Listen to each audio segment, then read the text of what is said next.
Okay, so as we've already sort of pretty much introduced ourselves, but anyway, I'm Vicky Tomlinson. This is Sam Parry. We're from Reeseheath College. We both, as Lou just said, we're both working with the NSCG CFEM, and we've been doing Project 2. I think Project 1 was earlier on in the day today. We've also been working alongside Kerry Roberts, who is from NSCG. Lindsay Jordan is from the City of Wolverhampton College, and Joe Thursby, who originally started the project at Macclesfield but recently moved to the Cheshire College. So we've got a lot of colleges involved there. Okay, so essentially, I think we're quite a unique breed of teachers. We teach GCSE resit maths, so the students who come through our door, they've kind of been told in the past through some shape or form that they're not very good at maths, whether it's the grade that they've got, the teacher assessed grade, whether it's the fact they've been put in a low ability group. Like they come in with heavy shoulders and they don't come in with lots of bounce, lots of energy. And I think that makes us quite unique as teachers in the fact that we have to do two things. The first thing is we have to try and develop what knowledge they have or help them acquire new knowledge. And the second thing we have to do, which I think is equally as important, is try and build them back up, try and make them have increase that self-esteem that they have with regards to maths, and motivating themselves again to go and attack another set of GCSE exam papers. So this project in itself focuses on that second part of being a teacher. It's the building students up, increasing their confidence, and as it says there, focusing on building that resilience. And we utilize the mastery principle to do that, which I'll let Vicky go on to explain. Okay, so when we first started our first cycle, we sort of explored all of the different mastery strands, which eventually led us to look at strand 5 in more detail. So strand 5 was belief in success, and really sort of focuses on changing the mindset of the learners. So the CFEM guidelines for this recommended using open self-differentiated questions. So those types of questions that say, tell me what you know about this topic type of question, and they're very open. What we recognised is that the learners, and what some of the reading said, that the learners actually really struggle with getting to that final end goal, and that actually all the steps that are involved in getting to that final answer and all of the different topics that often come into those types of long questions really stresses them out and puts them under a lot of pressure. So we used goal-free problems as a tool to help us explore strand 5 in more detail, and these were reported to reduce that cognitive overload which I've just described. So with regards to the literature review, there was loads of literature around maths anxiety and confidence levels and students who have no self-belief. A couple of articles which were particularly linked well, according to Ferner and Gonzalez de Haas, that actually to overcome some of these issues like the lack of confidence and self-belief, we need to create a positive learning environment where students are not focused on goal-related pressures. So they're not worried about so much about the final grades or the final marks that they need to achieve. Also, Ames and Archer claim that if emphasis is placed on mastery goals, then students do start to believe that their efforts is closely linked to the successes. So they're more focused on trying rather than actually what's going to happen at the end. Okay, so this leads us on to the project itself. Like, what did we do? Now, I think Vicky and the other practitioners involved in the project would agree it wasn't very intensive in terms of the planning and the delivery. It was actually quite smooth, but hopefully, I'll go on to explain why that was the case. So at the start of the project, in the first week, we gave all students a 5-mark multi-topic baseline question, and the topics included ratio, percentage, fractions, those sort of things. And it just allows students to see what they could do, how many marks would they achieve on a question, given this, given that it was an exam question, how well would they do? On top of that, as teachers, we kind of, judged and assessed their effort, their energy with regards to the question. How much did they do? Did they get stuck into it? Did they leave it? Did they just, just freeze up? And we kind of gave them a willingness score based off of that. And that was our pre-test, let's see where they are at the start of this journey, at the start of this intervention. Then following that, for 4 weeks, we had a goal-free problem each week. Now, a goal-free problem is essentially a set of information, just on a piece of paper. And we just said to them, let's do what you can, see how you get on. We didn't put any time constraint on there. We didn't put any external pressure. Just here's a sheet, some information on it, work out what you can. And we kind of took a step back at that point. We just relaxed. We just said, yeah, no, there's no pressure. Just give it a go. And we did that each week for 4 weeks. And then at the end of that 4-week period, we gave them that baseline question again. And we once again assessed how well they did. We gave them a willingness score and we marked those as well. But that was it really. We took out a starter and we put in the goal-free problem. Now you may be thinking, Sam, Vicky, you keep mentioning goal-free problems. What are they? Here's 2 examples. So these are 2 that we agreed upon. So each week we had week 1, week 2, week 3, week 4, and all the colleges had them in that order as well. So it was consistent. We can see the one on the left, for example, that's about value for money, calculating costs. The one on the right is a bit more of a geometry-based question. We chose these goal-free problems based off of the fact it was sort of relevant to the scheme of work that each student, each college was kind of close towards. So we didn't chuck out anything too ridiculous in front of them, which would leave them, you know, in that panic station moment. But you can see at the bottom of both of those pieces of information, it says, work out what you can from this information. And that was it. That was essentially the goal-free problem. Okay, so the interesting bit, what actually happened. So we compared the scores that the students achieved in their baseline question compared to the score that they achieved after the intervention, and we got an average increase in score after the intervention. So we had 112 students in total, and as you can see from the table, quite similar results recognised from NSCG, Reseath and Macclesfield, that the students increased their average score around between sort of 15 and 13% increase on their baseline question. However, at the City of Wolverhampton, there was quite a bigger increase, a greater increase was noticed, so 37.2%, which is actually nearly 2 marks per student more. So that was sort of significant to us. And then with regards to the willingness, so like Sam just said, you know, we did the baseline, but we also rated them on their willingness to have a go at the questions. So again, they were compared their willingness before the intervention compared to the willingness after the intervention, and the average willingness was recorded. So again, NSCG, Reseath and Macclesfield recognised quite similar results, so between 11 and 17% increase in willingness. And at the City of Wolverhampton, again, greater results were recognised. So there was 34% increase in willingness for the students after the intervention. So again, quite interesting. And then we didn't just rate them on their quantitative data. We also sort of asked the students in a survey at the end if they felt their confidence levels, like what were the confidence levels. So again, NSCG, Reseath and Macclesfield, similar results. So the students increased in confidence from between 60 and 77%. They were that much more confident after the intervention. And again, so outstandingly good statistics recognised for City of Wolverhampton. 21 out of the 23 learners felt more confident after looking at the goal-free problems. So just to sort of summarise, you know, across all colleges, the students felt more confident, so they were more willing to have a go at the question after the intervention and therefore achieve more marks. So it's like quite a good trend, really. Now, I did forget to mention in the methods that at the end of the study, students were asked to complete a questionnaire, like a survey, just so they could give their feedback on what they thought to goal-free problems, whether they liked them, disliked them, whether they thought they were relevant, beneficial, anything, you know, just their opinions really. Because as much as we as teachers think we're always in the right and we know what's best for them, sometimes having that student opinion, you know, whether or not they see value in something is actually as equally as important, essentially. But these are just 4 of the comments we took from the questionnaire, but you can see that students were actually starting to realise that maybe long-winded exam questions aren't as complicated as they first thought, and actually can be straightforward if they get stuck into it or get started. And you can see the bottom left one, they mentioned confidence. So they were recognising themselves that they felt a little bit more confident. And then the 2 comments on the right, the word mark stands out. So students were realising actually me giving it a go, me being willing to attempt a question could get me an opportunity for more marks. And I think us seeing that as teachers, that students were commenting on their willingness to try and get more marks is actually what we want, isn't it? Like as resit teachers, we want students to think optimistically about questions and thinking, you know, I'm going to give it a go. And I think that's quite nice for us as teachers to see that in their student voice, in their student feedback. Okay, so what does all this mean? So essentially, the results show that mastery principles in the classroom has had a positive impact on learner confidence and the learner's willingness to attempt these long questions, which they normally would have shied away from.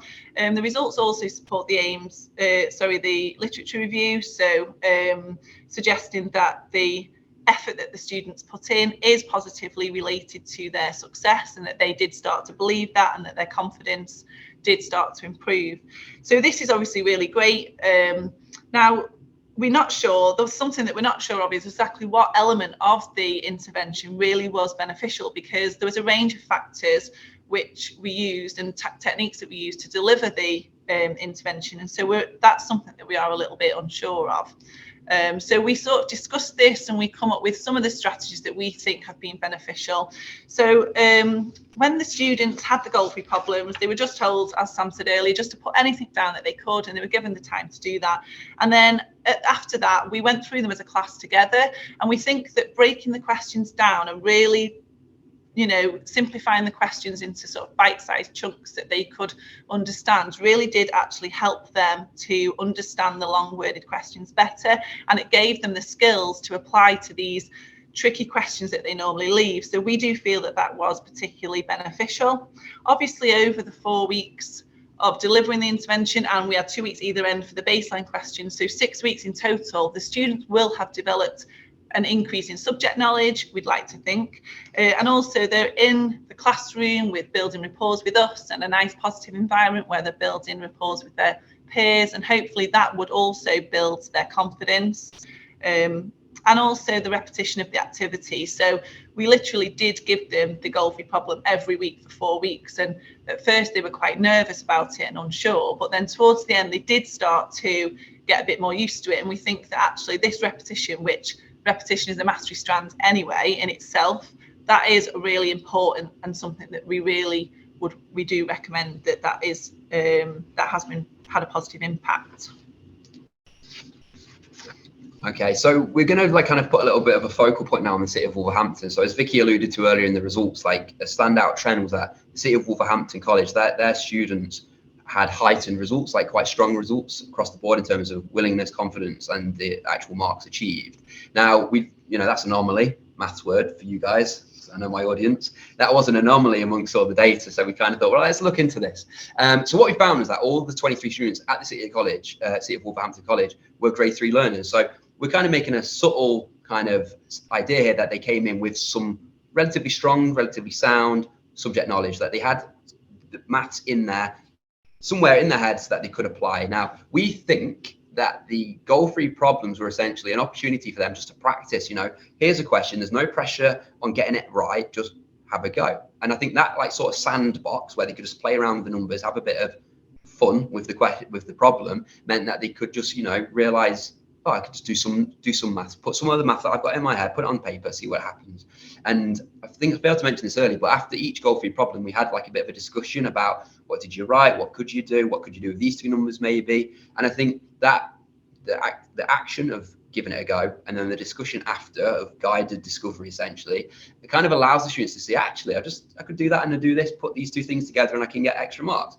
And I think that kind of opened the door for these students to realize, actually, I've got what I need. I just need to get it onto paper. I just need to take my time, not have that pressure. So we think this intervention was really good for the grade 3 students, because it actually meant it kind of just opened the door for them. And I think that's why the City of Wolverhampton, their students, that's why their results were so strong.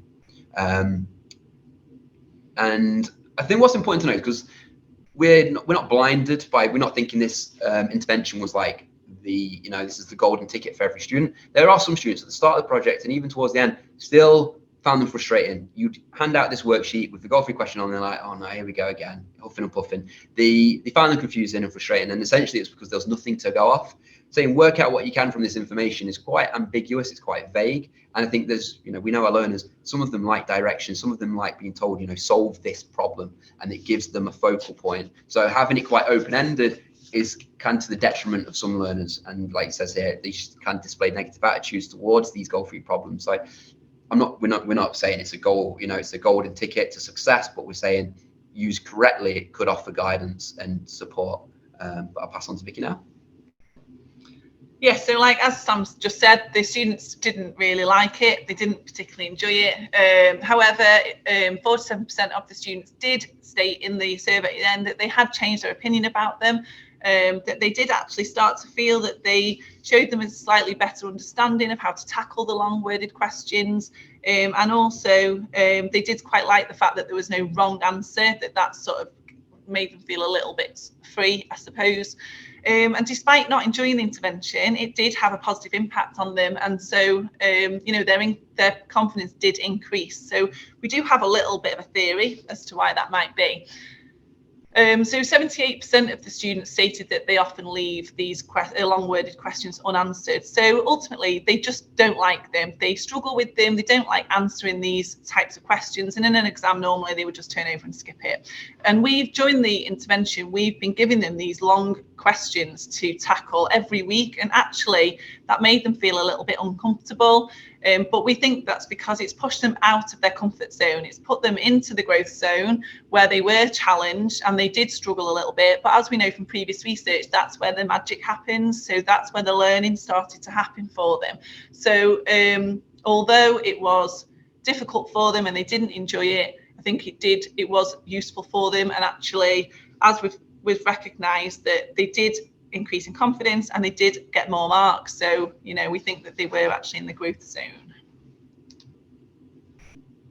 So I suppose we're kind of concluding the presentation here. So yeah, our conclusions, and then I'll move on to our recommendations. So across all the colleges, so the 4 colleges and the 112 students, you know, we saw an increase in confidence, and that directly, we believe, linked to the willingness to answer more questions. Now, as a mathematician, as a math teacher, and as most of you are as well, we want to know that when our students enter an exam room, they're going to answer as many questions as they can with as much confidence as they can and do as best as they can. And this intervention showed that goal-free problems was an activity, a resource that allowed that to happen. Speaking personally, just a couple of weeks ago, students were coming out of an exam room, out of their main GCSE exam, saying, Sam answered every question, I did my best, even on the questions I wasn't sure about, I put something down. And that's what we want, isn't it? We want them to go in there with that vigor, with that motivation to give it a go. We don't want to send students into an exam room fearing the worst. We want them to go in there thinking they can achieve marks and not worry about the marks that they may not get. We can't say for definite that goal-free problems, the activity itself, was the definitive point that allowed them to make that increase in confidence and willingness. However, the process, it was included in this 8-week project, wasn't it? That was one thing that we changed, and the results kind of speak for themselves in that sense. But it could have been the fact that they just developed subject knowledge, you know, something could have clicked along the way where they just kind of had a new appreciation for maths, potentially. But yeah, goal-free problems were a part of the process, so it could easily be linked to that. Across all colleges, it says that learners did display negative attitudes. We're not going to shy away from the fact that some students, they will not take to goal-free problems, but as Vicky mentioned, it takes them out of their comfort zone, and we know we like our comfort zone. That's where we're comfortable. But getting them out of that comfort zone into their growth zone could make them, you know, move them to where they need to be, get them that extra few marks in a paper. And I think it's a bit like eating your like 5 fruit or veg a day. Like, you may not necessarily enjoy it, but it's good for you. And goal-free problems could be the maths equivalent of that potentially. So if we lead on to the recommendations, I think what was interesting for me was when I was looking through all my students' feedback about why they leave questions blank. A lot of them too wordy, didn't know where to start, didn't know how to process it. And I imagine as maths practitioners, we do this already, that we try and break down exam questions as best as we can. But it's just to really reinforce that point. When you are faced with a big, long exam question or a topic they're not too sure about, try and break it down into manageable chunks to give them access to it. Repetition, which is another mastery strand that we've kind of touched upon, lots of repetition, whether it's just practice of skills or exam questions, it improves the confidence. The more they see of something, the more it becomes familiar and the happier they are with it. Taking away that goal-related pressure often allows students to kind of have that freedom to make mistakes. And we often see mistakes, or students often see mistakes as a negative thing. So removing that pressure of a mistake can kind of lead to them to make leaps and gains in the right direction. We do believe it is quite beneficial, most beneficial for the learners who've got a grade 3 who are pushing for a grade 4. So if you stream your classes and you know you've got quite a grade 4 targeted group, maybe, you know, goal-free problems are the way forward for those groups to allow them to explore and have a bit of freedom. But yeah, this is kind of like I don't know, what's the word I'm thinking of? I can't believe I've gone through all this way of having all the words in my head. This is probably the most make sense, Yeah, commonsensical one. Choose goal-free problems that fit the students. Okay, don't go out of your way choosing ridiculously hard ones. Give them access to the goal-free problems so they can at least work out some information, and then your high flyers, they can go crazy and work out as much as they can. But yeah, they're roughly some of our recommendations based off of this project. And as always, the limitations, you shouldn't end on the downer really, should you? But so we just felt that potentially 6 weeks wasn't long enough. Even with the baseline question at either end, we only got to do 4 weeks for the goal-free problems. And actually, you can't, get mastery can't be implemented in just 6 weeks. So we could have been better if we'd had more time. There were COVID interruptions, which we had no control over, but ultimately they need mentioning. Also timetable disruptions, so lots of mock weeks. There was mocks and there was work experience and all sorts of things that just sort of got in the way of the flow a little bit. So that was frustrating at times. Also, we felt like the baseline question, the mark scheme for that was actually a little bit harsh. So I think on reflection, some of the students, they really did try more at the end in the final one, and they really did put more down, but they still didn't achieve more marks for it because the mark scheme was so, the marks to be gained were so fine. So I think if we were going to do it again, then we would sort of create a mark scheme for the question that allowed the students to gain marks for every little bit of working that they did. And also the willingness score, although it was a really useful measure, it was actually quite subjective, and we didn't standardise across the colleges, which is something that we would need to do if we did it again in future. I think that's everything. If we have any questions or anything.